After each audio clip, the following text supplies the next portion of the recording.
Yes, in principle, collectively, lahat po kami ay dapat managot. Fresh start, yung nga magkaroon ng change ng Senate leadership.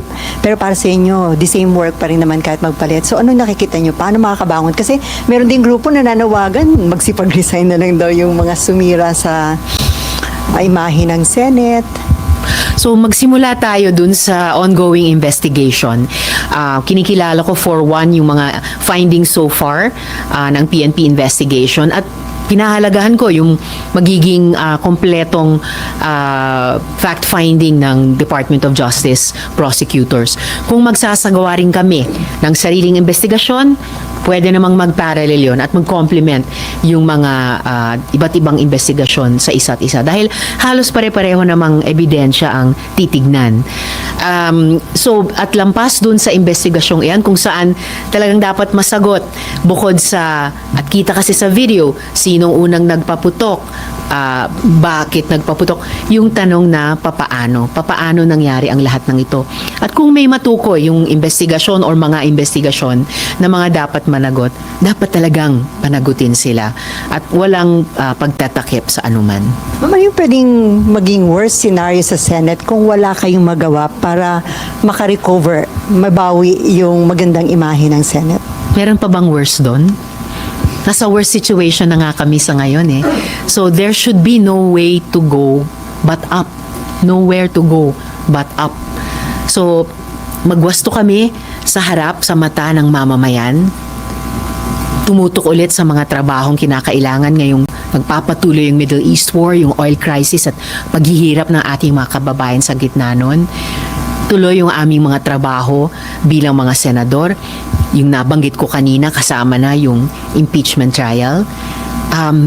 Kailangan ma-earn namin ulit ang tiwala, buong tiwala ng ating mga kababayan. At you're confident na magagawa nyo yun, ma'am?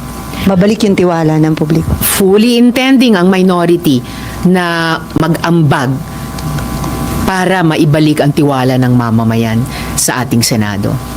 So ma'am, this afternoon, wala pang kasiguruhan kung magkakaroon ng pagbabago sa Senate leadership as of this time? Magkakaroon lang ng kasiguruhan kapag sigurado na yung mga pwersang kikilos. So, but as of now, at least I can assure you, solid ang 11, seryoso sa trabaho namin, and 100% committed na mag-contribute kami para ayusin ang nasirang reputasyon ng Senado. So ma'am, isa lang ang kailangan nyo. Meron na kayong simple majority. So pwede na kayong magkaroon ng control sa leadership? Labing isa kami. So kung mathematics ng simple majority, 13 yun. The mere fact na wala daw Senator Bato, parang kung 12, kung makakuha ng isa, pwede na daw yung simple majority? Makapagdebatihin yan. Kasi may rules sa Senado eh. So, dalawa talaga ngayon ba? Sa ngayon, dalawa ang kailangan. And so far, wala pa nag-express ng intention to join the minority? May intentions, pero sa ngayon, ang solid ay yung 11 sa minority. Wala pang solid na level of na bagong bilang. Ma'am, may nag-express po ng intention from the majority na sumali po sa inyo? May mga pag-uusap, yung tinatanyong mga ugong na mga pag-uusap. So, kung may pag-uusap pero ang 100% fact ay sa minority, 11 pa rin kami.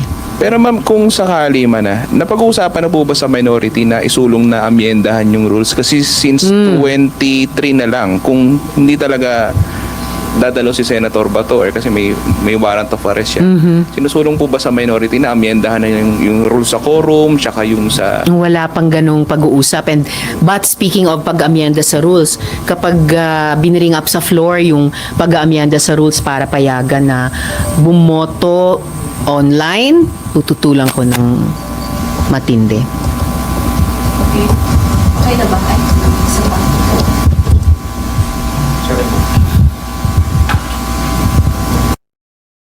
Kasi may mga nagpa-schedule ng privilege speech mamaya regarding the incident 2 weeks ago.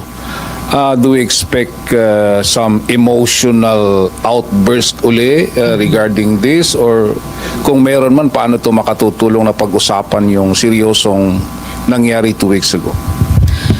Kung may emotional outbursts man, wala namang problema basta't idudugtong dun sa paano ito makakatulong.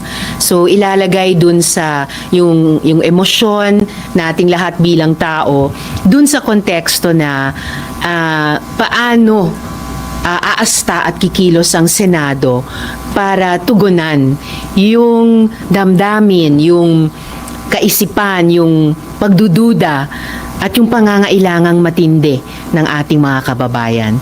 So basta't paabutin namin dun sa level na yon, then magiging kapaki-pakinabang.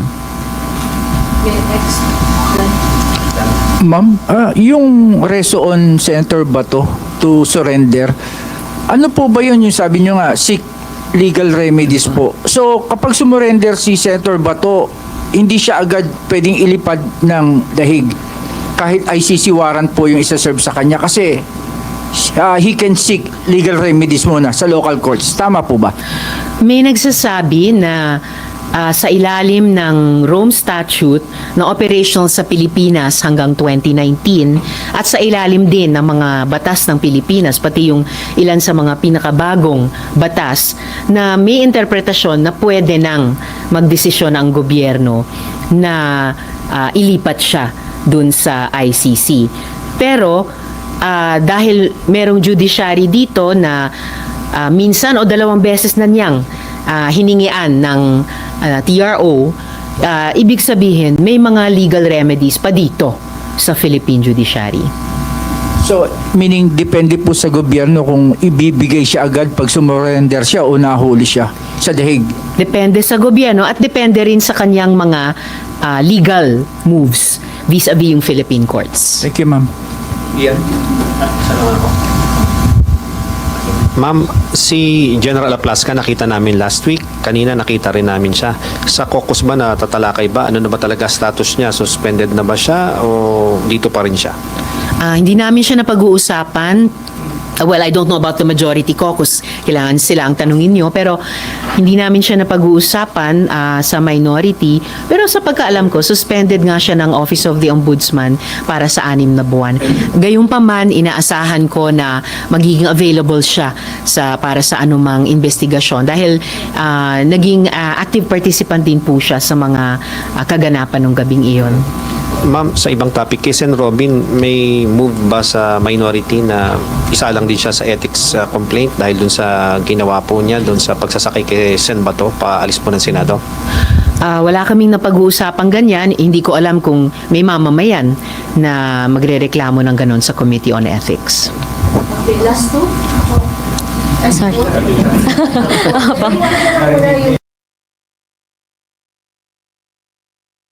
Meron lang kong sabi-sabi na ang Malacanang ay may ginagawa rin para maipush ang gusto nila maging Senate President.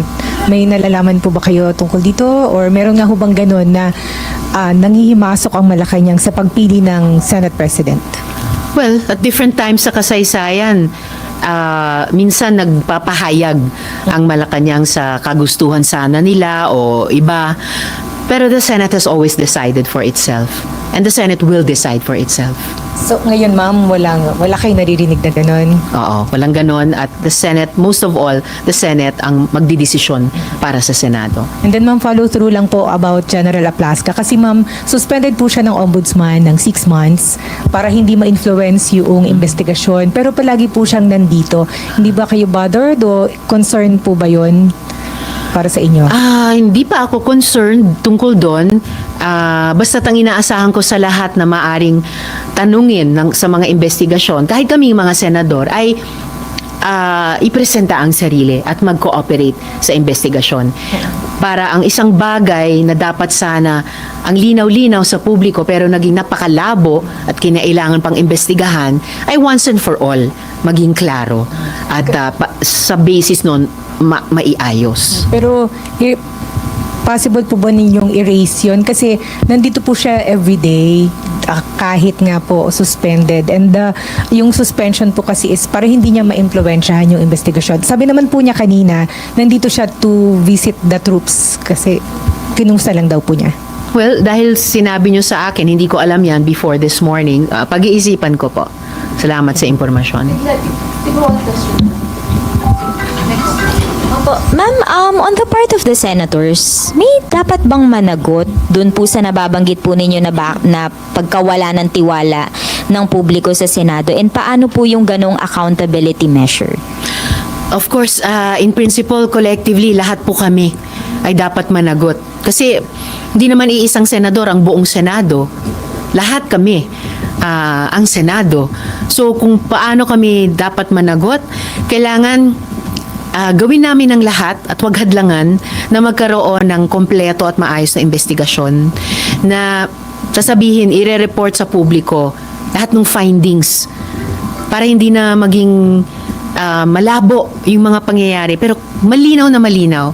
And on the basis ng findings na yon ay bigyang daan namin at sundin yung applicable sa amin na mga rekomendasyon ng pagwawasto, anuman iyon. Okay, that's it. Ma'am, doon sa accountability, doon sa barilan pa ng May 13, sure, SP Cayetano bilang accountable. Is it possible ba na si Plaska lang nag-decide on his own na gano'n yung gagawin niya or could he have consulted with his division of music? Hindi ko alam yung facts na yon. So wala akong kumbaga personal knowledge kung may kinalaman si SP Alan Peter dun sa pamamaril. That should be cleared sa investigation o clear sa investigation sino or sino-sino ang may kinalaman sa pamamaril. But of course, bilang Senate President at bilang yung mga nasa liderato, there's a collective responsibility involved there. And in the end, gaya ng nasabi ko kanina, kami pong lahat din, kahit yung wala sa liderato, ay kailangang managot at kailangang magtrabaho para ibalik yung tiwala ng mamamayan. In terms of sanctions, ma'am, kasi di ba meron pong mga filing of ethics complaints. I remember si SP Cayetano before nabanggit po niya na possible yung ethics complaint doon sa alleged pagharang kay Senator Bato dito sa pagpasok sa Senado, I think 2 weeks ago.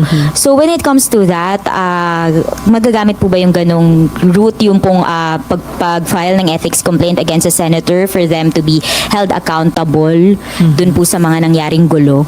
Well, aside from any investigation, pati ng external bodies, yung ethics complaint ay isa sa pinakamalakas na paraan na disiplinahin kami.